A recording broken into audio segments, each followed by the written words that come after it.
C'est vrai que je travaille beaucoup sur les paysages et puis sur des espèces d'ensembles vides un peu comme ça, où il y a des paysages un peu vides de personnes, et c'est beaucoup de la montagne, des rochers, d'essayer d'en retirer un peu cette espèce d'amalgame, de forme et de choses. Quand on regarde une forêt ou une montagne de loin, c'est vrai que c'est toujours une espèce de bloc un peu avec le ciel et puis c'est très coupé comme ça. Puis l'idée c'était d'avoir une fresque un peu qui puisse habiller l'accueil. Et vu que c'était un espace de transit et puis aussi d'attente, moi j'avais pas forcément envie de partir dans quelque chose qui soit trop présent et qui soit, disons, peut-être un peu, si on est là très longtemps, qui soit un peu difficile à regarder ou à supporter. Mais du coup j'avais envie d'avoir peut-être une espèce de paysage un peu comme une fenêtre, ou que ce soit aussi assez neutre et assez contemplatif.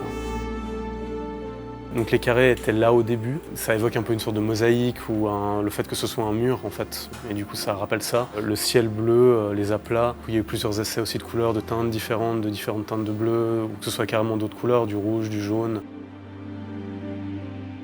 Tout est un peu traité de la même manière, donc c'est vrai que de loin ça peut un peu s'unifier, puis en fait quand on s'approche on voit qu'il y a des formes un peu plus végétales, et puis des espèces de rochers, mais du coup c'est vrai que comme tout est traité un peu avec ce crayon un peu éthéré, c'est vrai que de loin ça a tendance à s'unifier, puis on découvre un peu plus le paysage quand on s'approche. Ouais. Je dessine presque comme si je dessinais au crayon, donc c'est vraiment des espèces de traits très esquissés, et puis avec beaucoup de retours. L'inspiration principale, c'était vraiment aussi c'est un peu ces dessins un peu rapides ou ces esquisses qu'on peut faire dans un carnet quand on a un paysage face à soi, plus que de partir vraiment sur presque une peinture ou sur un dessin qui est beaucoup plus travaillé, qui a beaucoup plus de couches aussi.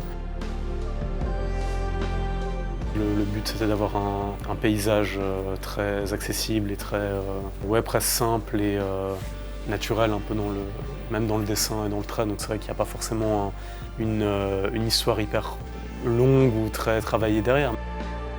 Je travaille un peu sur multiples fronts du coup, que ce soit l'illustration ou le graphisme ou la typographie, donc j'ai plusieurs cordes à mon arc. Et du coup là, dans ce cas-là, c'est vraiment juste de l'illustration, il n'y a pas forcément de graphisme là-dedans. Mais disons qu'en général, mon travail se centre plutôt autour du graphisme. Ouais.